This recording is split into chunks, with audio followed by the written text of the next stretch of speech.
오늘 말씀은 고린도서 5장 17절 말씀입니다. 네, 우리 김동진 청년 나와서 성경 봉독하겠습니다.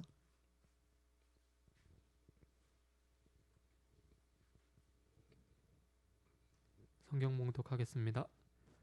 그런즉 누구든지 그리스도 안에 있으면 새로운 피조물이라. 이전 것은 지나갔으니 보라 새 것이 되었도다. 아멘.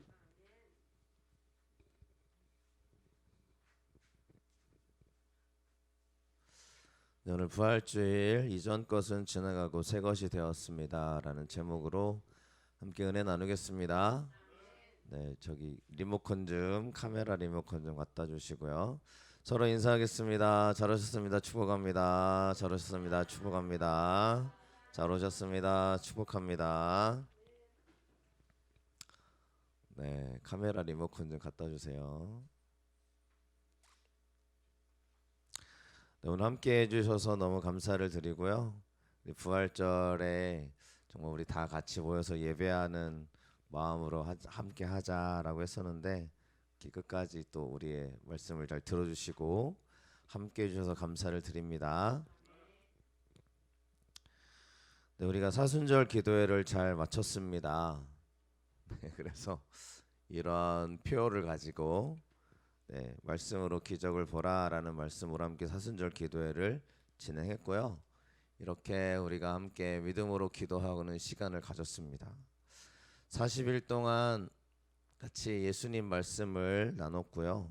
정말 우리 간절한 마음으로 앞자리를 치우고 기도의 방석을 깔고 같이 기도를 했습니다. 그리고 40일 동안 한 번도 빠지지 않고 이렇게 안수 기도를 했고요. 네, 너무 감사하게 우리가 이렇게 같이 참여해 주시고 은혜 받는 시간을 갖게 되어서 너무 감사를 드립니다. 여러분들 기도의 자리가 우리가 40일을 사순절을 준비하면서 또 지내면서 이 자리를 감당할 수 있었음에 너무 감사를 드리고요. 네, 주보에 잠깐 실어놨지만 우리가 일부러 우리들의 이름을 좀 적었습니다. 제가 어린 시절 또 청소년 시절 교회에서 제 이름이 불리는 게 기뻤어요. 일부러 아버지가 제 이름을 많이 안 부르셨지만 왜냐하면 성도들의 이름을 불러야 되니까 목사가 자기 아들 이름 부르는 게 그저 막 기쁨이지만 또 조심스럽잖아요. 우리 아이들을 오늘 세웠는데 부활절이라 같이 하자 그랬어요. 그랬더니 아이들이 좋다고 좀 중학생 가면 싫다고 할 텐데 아직 아이들이니까 좋다고 하면서 같이 이렇게 찬양을 했습니다. 감사해요. 그래서 이 자리에 서는 게 축복이고요. 그래서 우리 청년들한테 우리 아이들한테 가끔 같이 하자 하고 있는데 같이 하자. 이 자리가 왜냐면 이 자리는 오늘이 아니면 다시 오지 않을 시간이고 우리가 하나님을 찬양하는 거잖아요. 다른 목적이면 뭐 상관없겠지만 하나님을 찬양하는 자리에 함께 설 수 있어서 감사하고 그래서 여러분들의 이름이 이렇게 교회를 위해 기록되는 게 얼마나 기쁨인지 모릅니다. 저는 그렇게 좀 여기고 싶었어요. 부끄러움도 있으신 분들 계시겠지만 그래서 완주자 그다음에 개근자는 정말 한 번에서 두 번 빠지신 분들 정말 열심히 하셨는데 아프시거나 그래서 빠지신 분들 이름을 넣었고요.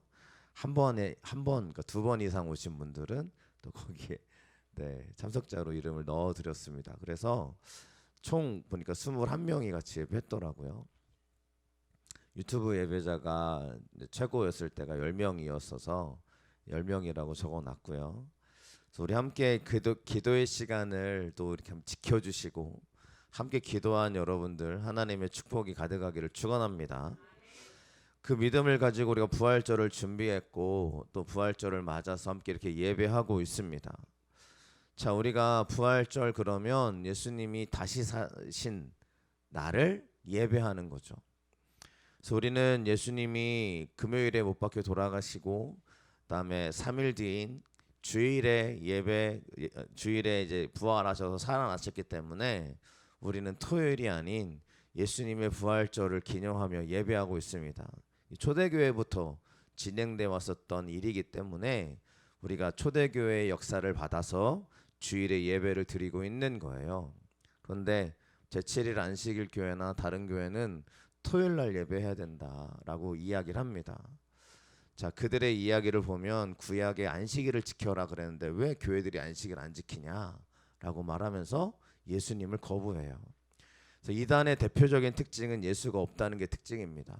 예수가 없어요. 그러니까 우리는 예수님이 우리를 위해 구원자로 오셨고 부활하신 예수님을 예배하고 있는 겁니다. 그래서 우리는 주일을 지켜내고 있는 거예요. 자, 우리가 오늘 읽었던 말씀, 우리가 예수님 안에서 새로운 사람이 되었다라는 이야기입니다. 자, 예수님이 다시 사셨다는 이야기를 우리는 알고 있어요. 자, 이게 진짜 역사적인 신뢰성을 갖고 있느냐라고 한다면,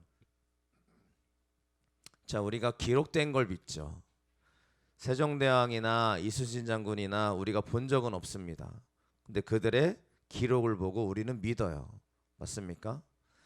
우리는 어쩌면 역사를 믿는 사람들이에요. 왜냐면 본 적이 없거든요. 우리가 경험해 본 적도 없고요. 그 당시 그들의 이름이 있었는지 우리는 기록을 보고 알고 있는 겁니다. 그래서 우리가 정상적인 사람이라면 그 기록을 보고 아, 있었구나라고 받아들이는 거죠. 이 예수님에 대한 이야기가 왜 역사적인 신뢰성이 있냐면요. 뭐 간단한 이야기로 정리를 해드리겠습니다. 단군 신화는 BC 2333년에 시작되었다고 하는데 그가 첫 번째 기록되는 시기가 AD 1000년도인 거죠. 그 3600년이라는 기간이 지난 뒤에 기록되는 거기 때문에 신화라고 합니다. 변질된 게 너무 많다는 얘기예요. 조로아스트교라는 이 종교도 1700년이 지난 후에야 기록이 됩니다. 그러니까 실제 이 사람에 대한 기록은 많이 변질되었다고 볼 수 있죠. 붓다, 우리가 말하는 불교도 700년 후에 기록이 돼요. 그러니까 그의 이야기가 얼마나 기록으로 구전전승되다가 기록된 거니까 얼마나 변화가 일어났겠어요. 무함마드라는 이슬람교도 역시 200년 뒤에 기록으로 남겨지기 시작을 합니다. 보시면 무함마드라는 인물이 더 예수님보다 후대 인물이에요. 그러면 예수님 시대에는 아, 우리가 기록으로 남겨야지 사람들이 인식해서 남겼냐라는 의미가 아니라는 거죠. 예수님은 AD 30년에 돌아가셨는데 첫 사도 바울이 기록한 게 48년에 문서가 발견돼요. 그러니까 예수님이 돌아가시고 난 다음에 100년이 안 돼서 기록으로 남겨지기 시작했다는 겁니다. 왜 기록으로 남겼을까요? 사도 바울이 왜 기록으로 남겼냐면 편지를 쓰기 시작했어. 편지가 왜 쓰였냐면 예수를 증거하려고. 그러니까 예수님에 대한 이야기는 이런 것들보다 더 신뢰성이 있다라고 학문적으로 인정합니다. 그러면 오케이, 알겠어. 그러면 예수님의 이야기가 변질되지 않았을 가능성이 크다. 그래, 나 인정해. 인정할 수 있죠. 두 번째가 뭐냐면 역사적인 사실이라는 거예요.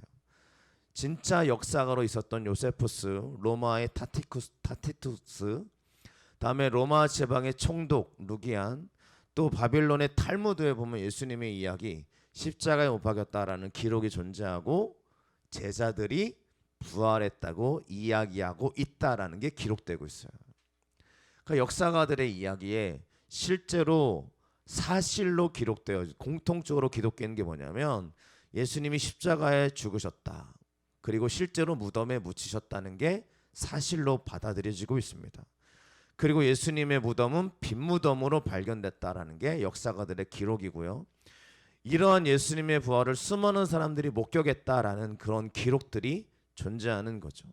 한두 명이 그랬으면 아, 저 사람은 환상 가운데 빠진 거지, 정신병자지 그랬을 텐데 500여 성도들이 다 그 이야기를 봤다라고 이야기하고 다니는 게 그게 진짜 예수님의 부활을 뒷받침해주고 있다라는 거고요.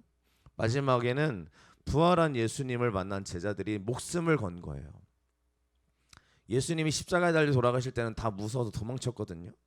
도망 다니고 무서워했던 제자들이 갑자기 어떠한 사건을 경험하고 난 다음에 내가 칼이 들어와도 죽을지언정 내가 예수님을 전하겠습니다라고 완전히 바뀌었어요. 십자가 사건에서는 두려워서 도망 다니던 제자들이 뭔가 확실한 계기에 의해서 사람들이 막 물려 죽어도, 막 짐승에 물려 죽어도, 칼에 찔려 죽어도 타협하지 않는 거예요. 그래서 뭔가 있다, 확실한 뭔가가 있었구나라는 것을 사람들이 급격한 변화.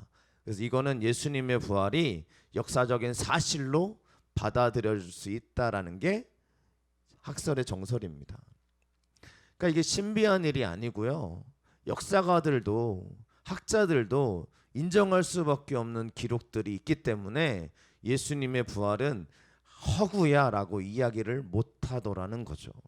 그러면 이제 우리로 넘어오겠습니다. 그래요, 역사적인 사실로 인정받을 수 있습니다.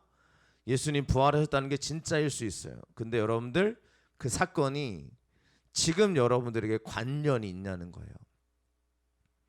나에게 그게 무슨 관련이 있냐는 거예요.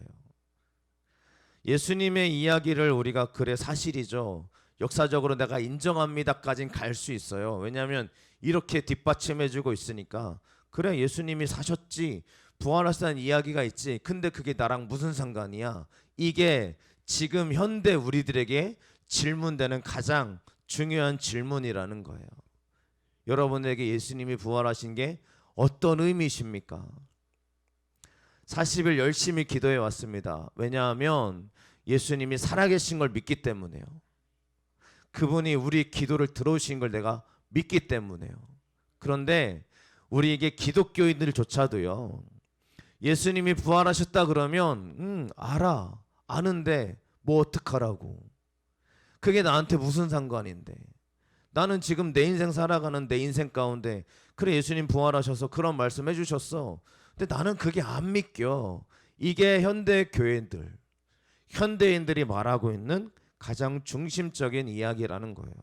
그러면 이 부활 신앙을 갖고 살아갔던 고린도 교회는요, 이 사람들은 예수님이 돌아가시고 난 다음에 믿기 시작한 사람들이잖아요. 전도 받아가지고. 누가 전도하냐면 사도 바울이나 제자들이 전도했습니다. 직접 예수님을 본 사람들. 근데 사도 바울은 직접 보지 않았어요.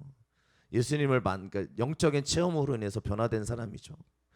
사도 바울이 공격받았던 사람인데, 왜냐하면 또 예수님 본 적 없잖아. 우리랑 똑같죠.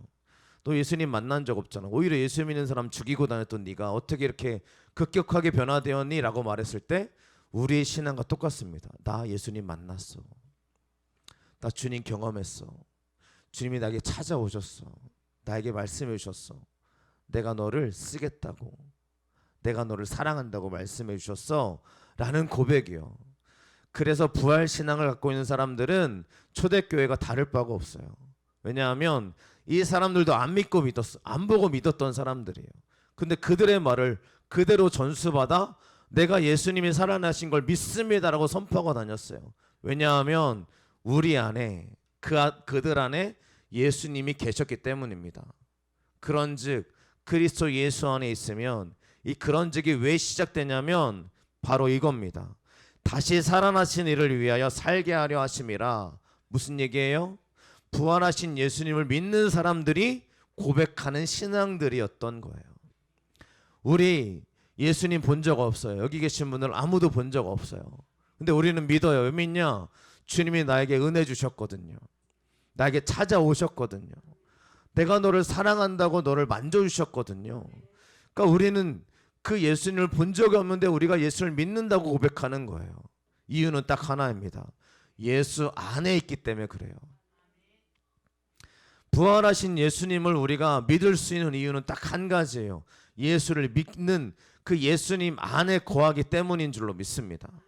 이 안에라는 단어가 n이라는 전치사인데요, 장소를 나타내는 전치사예요.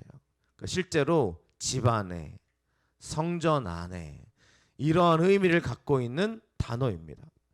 그러면 사도 바울이 누구든지 그리스도 안에 있으면이라는 이야기를 왜 하냐면, 지금 우리에게 동일하게 하는 말씀인데 네가 어디에 있는지를 봐라라는 얘기입니다. 여러분들 진짜 예수님 안에 거하십니까? 내가 진짜 예수님 안에 거하신다면 우리가 예수라는 그 은혜 안에 거하는 믿음의 고백으로 충만해 하셔야 될 줄로 믿습니다. 우리가 집 안에 있어라면 확실해요. 너 어디 있어? 나 집 안에 있어. 이게 너무 확실하잖아요. 너 어디 있어? 나 커피 마시고 있어. 커피숍이야. 일로 찾아와. 너무 확실해요. 예수 믿는 사람은 확실해요. 예수님을 고백하는 사람은 내가 어디 있는지 확실하게 얘기할 수 있어요. 근데 내가 나 예수님 믿는지 잘 모르겠어.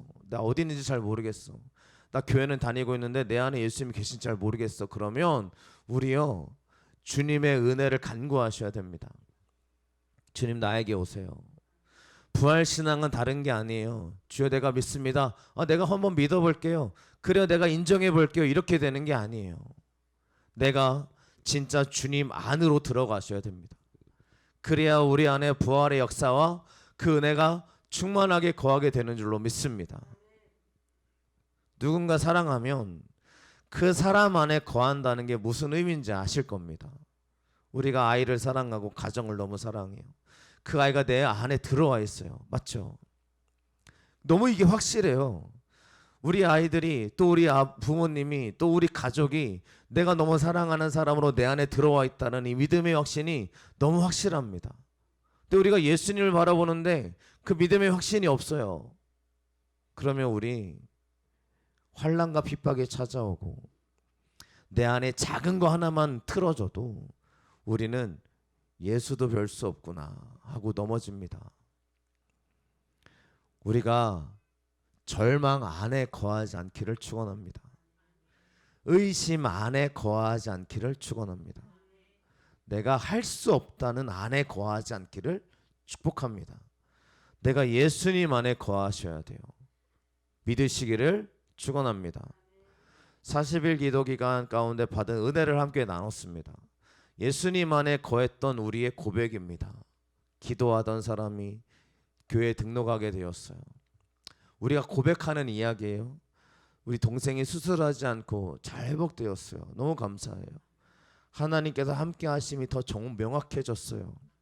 내 힘으로 안 됨을 알고 하나님의 때를 기다려 보려고 해요. 또 다시 한번 신앙의 본질을 회복했어요. 내가 하는 일 가운데 주님이 함께 하시는 게 너무 느껴졌어요. 이러한 이야기가 왜 나와요? 하나님 안에 있었어요. 우리가 가정 안에 있으면 이렇게 얘기합니다. 우리 아이들이 항상 하는 얘기가 있어요. 저한테 또 우리 부모한테 아침에 일어나면 뭐 해달라고 그래요? 배고파 밥 해줘. 그럽니다. 그렇죠? 왜 그런 얘기 가능해요? 집안에 있으니까. 근데 이 아이들이 다른 데로 나가봐요. 다른 데 나가서 이런 관계가 형성되지 않았는데 일어나자마자 나 배고프니까 밥 해줘 할 수 있어요? 못해요. 왜냐하면 진짜 관계와 그 안에 거하고 있기 때문에 이런 이야기가 가능한 거죠. 왜 이런 이야기가 가능하냐면 하나님 안에 거하는 우리들에게 나타나는 전형적인 신앙의 고백입니다. 여러분들 지금도 하나님 안에 거하시는 우리가 되시기를 축원합니다. 두 번째는 새롭게 하신다고 그랬어요. 그리스도 안에 새로운 피조물이라 그랬어요. 자, 그러면 우리는 새로운 피조물이 된 줄로 믿습니다. 자, 예수님 안에 거하는 사람들은 새로운 존재가 되었다는 이야기는요, 새롭게 만들어진 창조물이다라는 것을 이야기합니다. 대표적인 사건이 물이 변하여 포도주가 된 전적인 변화의 사건이죠. 나는 새로운 피조물이 되었어 라는 이야기요. 이야기는 이제 나는 하나님의 사람이 되었어 라는 그런 의미입니다. 여러분들 내가 진짜 하나님의 사람입니까? 한 번쯤은 들어보셨을 텐데 코리 텐붐이라는 여인입니다. 이 여인이 굉장히 믿음의 사람으로 지금도 많은 사람들이 거론되고 있는데요. 이분이 2차 세계대전 때 유대인들을 이렇게 막 숨겨주기 시작을 했어요. 왜냐면 본인이 기독교인이거든요. 그러니까 뭐 핍박당하는 그들을 가만히 둘 수가 없어서 자기 집을 내주고 막 구해주고 돌봐주기 시작했어요. 그게 발각이 됐어요. 그래서 똑같이 나치의 수용소로 온 가족이 끌려갑니다. 가족이 다 죽어요. 특별히 언니가 자신이 보는 앞에서 처참하게 고문을 당해 죽습니다. 자기도 그렇게 처참한 고문을 당해요. 그러다가 유일하게 살아나요. 그 살아나서 나와서 그가 복음 전도자로 막 쓰임 받기 시작합니다. 어떤 복음 전도자냐면 원수를 사랑해라 이 말씀을 하고 다니는 거예요.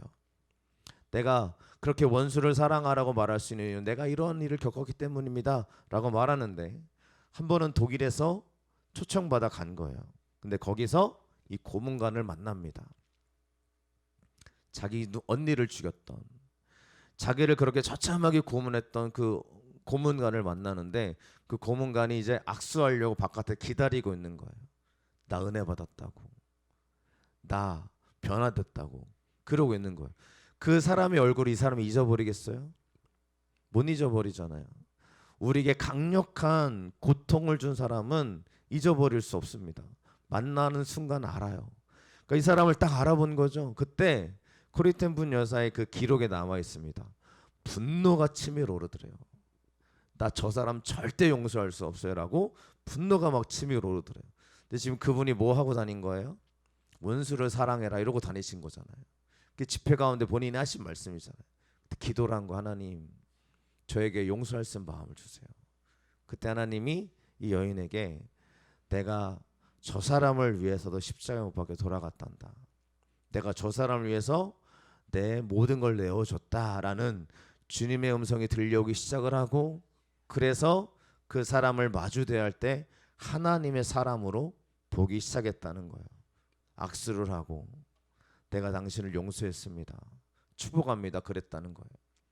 이게 어떻게 가능해요? 새로운 피조물이거든요. 하나님 앞에 우리는 이전 곳으로 돌아갈 수 없어요. 새로운 사람이 됐기 때문입니다. 우리는 분노가 치밀어 오르기도 하고 막 괴로움이 치밀어 오르기도 해요. 그럴 때 우리가 뭐 해야 돼요? 기도해야 됩니다.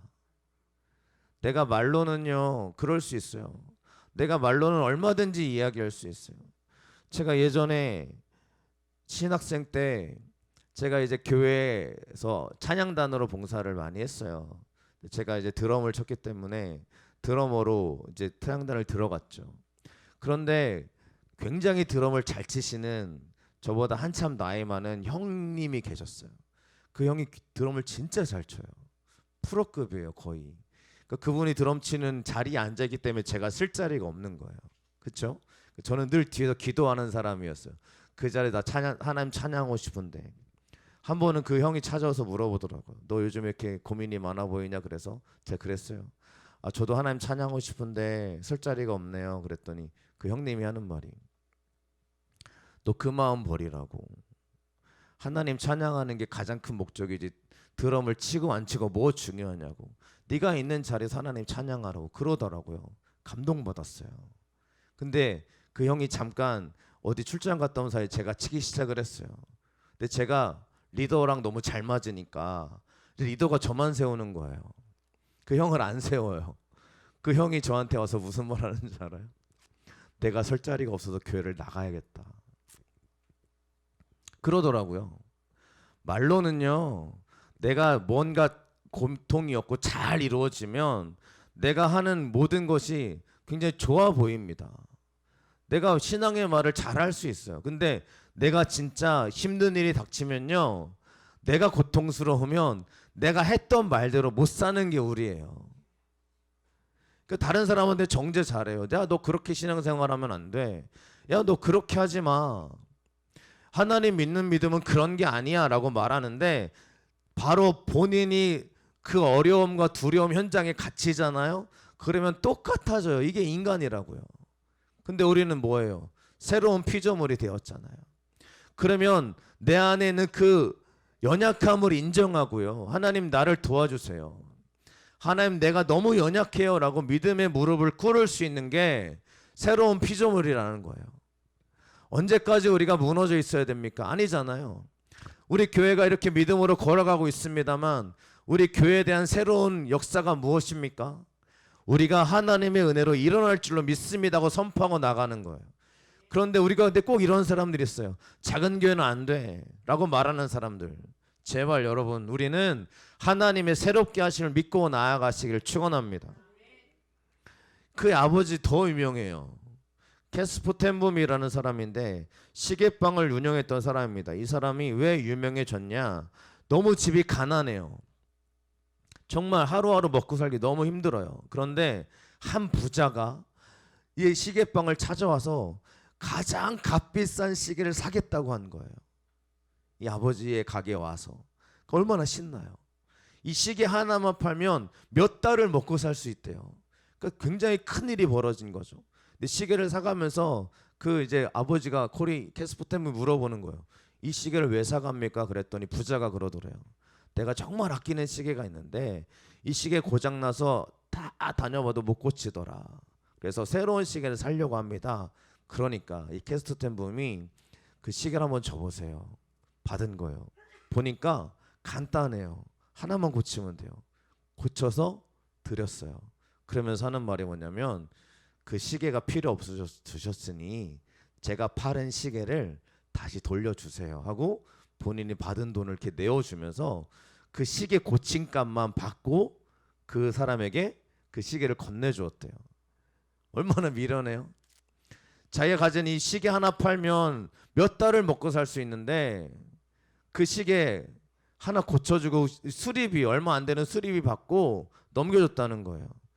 이 아까 봤던 코리텐분 여사가 너무 화가 난 거예요. 우리 집 가난한데 아빠한테 막 따져 물었대요.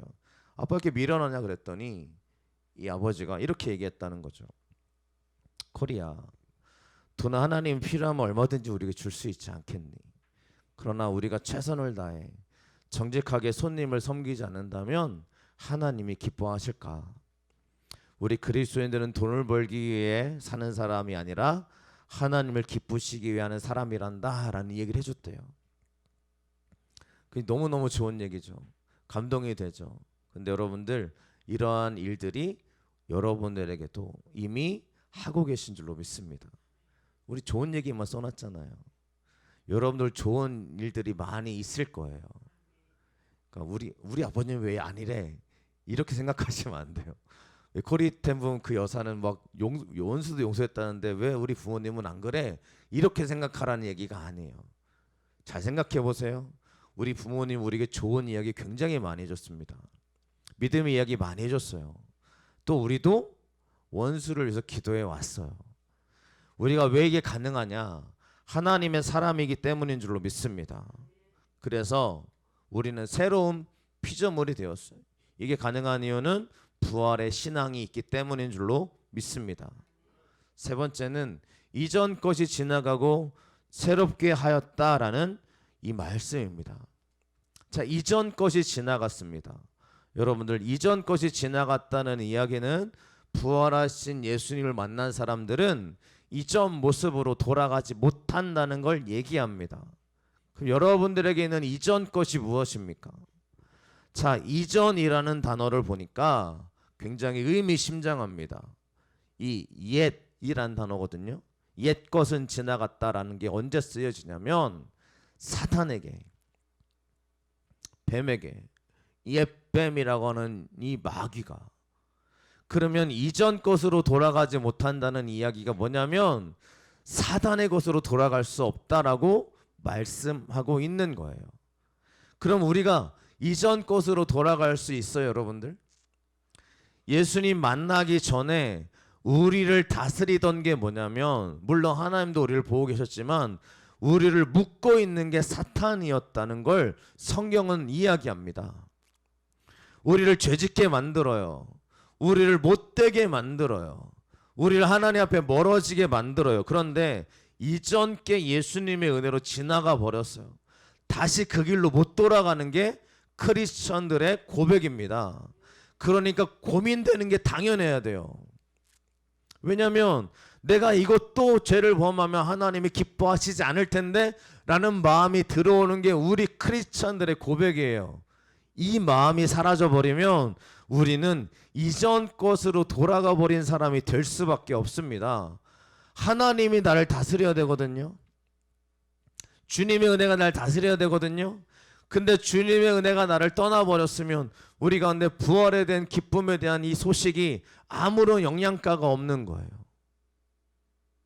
그래서 우리는 이전 것으로 돌아갈 수가 없습니다. 내가 다시 내 부끄러움으로 돌아갈 수가 없는 거예요. 내 죄악의 모습으로 돌아갈 수가 없는 거예요. 예전에는 그렇게 욕을 잘하던 우리들의 모습이 있었더라도 예수님 때문에 우리의 욕설이 자연스럽게 사라지고 하나님에 대한 찬양이 가득할 수밖에 없는 것이 우리들이라는 거죠. 그리고 보라, 새 것이 되었도다. 이게 뭐냐면, 새 것이 뭐냐면 내가 깨끗한 존재가 되었다, 이런 의미이기도 하지만, 이 새 것이라는 의미는 새 이름, 새 것, 예수님의 이름을 의미합니다. 이기는 자에게는 새 이름을 기록하게 하시는데, 그 이름은 오직 믿는 자들이 받는 이름입니다. 요한계시록에 의하면 예수 그리스도의 이름을 말합니다. 그러면 새 것이 되었도다라는 이야기는 나 이제 새로운 사람 됐어, 나 완전해, 나 이제 죄를 안 범해, 이런 의미가 아니고요. 나 이제 예수님의 사람이 되었어. 나 주님을 기뻐하는 사람이 되고 싶어. 나 주님께 영광 돌리는 사람이 되고 싶어. 이게 부활신앙의 우리들의 고백이라는 것입니다. 우리가 이 예배의 자리에 앉아 있는 이유는 바로 저와 여러분들이 하나님에 대한 믿음의 고백이 가득 일어나고 있기 때문인 줄로 믿습니다. 여러분에게요, 주님의 이름이, 또 주님의 은혜가 우리 가운데 기록되시기를 축원합니다. 이전 것은 지나가고 새 것이 되었느니라 라는 고백, 저 여러분들이 가득 흘러넘치시기를 축원합니다. 제가 예전에 교통사고가 큰 게 난 적이 있어서 입원한 적이 있었어요. 예전에도 말씀드린 적이 한 번 있었지만, 이제 교통사고가 너무 크게 나서 장이 파열되는 이제 사고가 나서 중환자실에 들어갑니다. 중환자실에서 누워 있어요. 근데 여러분들 중환자실에 누워 보신 분 몇 분 계실 텐데 네, 그 기억으로 다시 돌아가고 싶으세요? 저는 중환자실에 누워 있었던 그 며칠 안 되는데요, 그 며칠 동안이 지옥이었어요. 아무도 못 만나요. 만남의 시간은 정말 딱 정해져 있어요. 뭐 오후에 1시간, 뭐 이렇게 몇 시간, 딱 하루에 2번인가 1번인가밖에 못 만나요. 그 시간을 막 기다리는 거예요. 너무 여기서 나가고 싶어가지고. 그리고 뭐 중환자실에 누워 있다 보니까 온몸에 꽂혀 있는 게 얼마나 많은지, 별의별 게 다 꽂혀 있고, 정말 간호사는 수시로 와서 피 빼가고, 수혈이 잘 안 돼가지고 수혈하다 기절하고, 뭐 이런 일들이 막 일어납니다. 그 중환자실에서 몇 사람이 죽어나가더라고요. 좀 있다가 제가 막 잠깐 정신이 깼는데 갑자기 간호사들이 와가지고 정신 차리세요 하면서 막 그 심폐소생술을 막 하고 있는 거야. 하다가 이제 정말 죽어서 의사분이 오시더니 누구누구 몇 월 며칠 몇 시에 운명하셨습니다, 딱 선고하시더라고요. 그 이야기를 듣는데 제가 막 겁이 나는 거예요. 여기는 죽음의 장소구나. 근데 물론 중환실 근무하시는 분들 너무 대단하신 분들이지만 저는 거기 빨리 나가고 싶었어요. 드디어 몸이 좋아져서 나갔어요. 나가서 이제 병원에 입원해서 일반 병실에 있는 거죠. 근데 이제 배를 쬐으니까, 개복 수술을 이제 거의 크게 했으니까 배가 얼마나 아픈지 거기에서 또 빨리 나가고 싶은 거예요. 회복돼가지고. 저는 다시는 수술하고 싶지 않습니다. 다시는 그 자리에 누워있고 싶지 않아요. 수술해본 사람은요, 또 한 번 수술한다 그러면 겁이 나요. 그 과정을 너무 잘 알아서 두려워요. 더 겁이 나요. 처음 수술하면은 우리가 몰라요. 저도 처음 수술할 때 굉장히 막 낭만적이었거든요. 뭔가 낭만적. 누군가 와서 날 막 울어주겠지, 뭐 사랑으로 품어주겠지. 이 시간이 지나면 다 해결되겠죠. 근데 그 1시간 1시간이 너무 힘들더라고요. 그러니까 옛날로 돌아가고 싶겠어요? 그 고통스러운 때로요? 아니라는 거죠. 오히려 우리는 반드시 그 기억을 기억해야 됩니다. 하나님의 앞에서 똑같아요. 우리가 죄악으로 돌아갈 수 있다라고 한다면 그 사람은 하나님의 은혜를 떠나 있는 거예요. 부활의 신앙이 사라져 버린 거죠.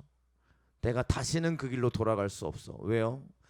예수님이 날 위해 그 현장에서 날 끌어주시려고 십자가에 못 박혀 돌아가시는 걸 내가 믿기 때문입니다.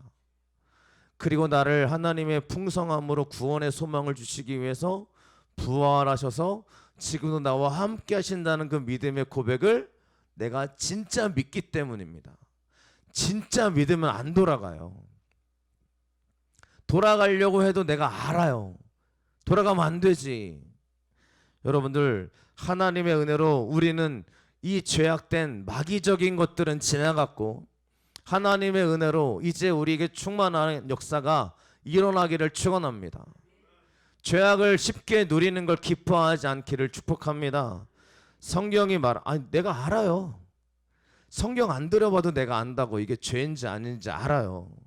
예수 믿는 사람이 어떻게 막 클럽에 갈 수 있겠어요? 예수 믿는 사람이 어떻게 다른 사람을 늘 비판만 하고 다니겠어요? 예수 믿는 사람이 어떻게 우리가 깨끗함을 잊어버리고 그냥 내가 아무렇지도 않게 내 몸을 막 그냥 아무렇지 놀릴 수가 있겠어요? 그 결과를 아는데, 그 결과가 어떤지를 너무너무 아는데. 제 친구가 의사인데 그러더라고요. 임신한, 그쵸, 다 그런 건 아닐 수 있겠지만 임신한 여인이 술 한 잔만 해도 기형아가 될 가능성이 얼마나 큰데 어떻게 술을 마실 수 있겠느냐라고 친구가 그러더라고요. 제가 그걸 딱 듣고 알았어요. 한 잔만 마셔도 이런 엄청난 역사가 일어날 수 있다는 걸 안다면 우리가 어떻게 죄악을 마실 수 있을까? 그겁니다.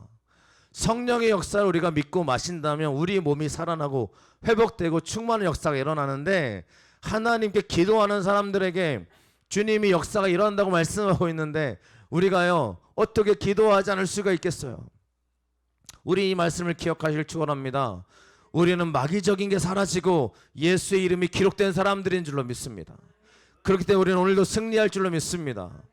때문에 여러분들 예수를 잘 믿으시기를 축원합니다. 내 생각 갖고 믿지 마시고 성경을 의지하시길 축복합니다. 저 여러분들에게 이 부활의 역사가 오늘 풍성히 채우시기를 축원합니다. 기도하겠습니다.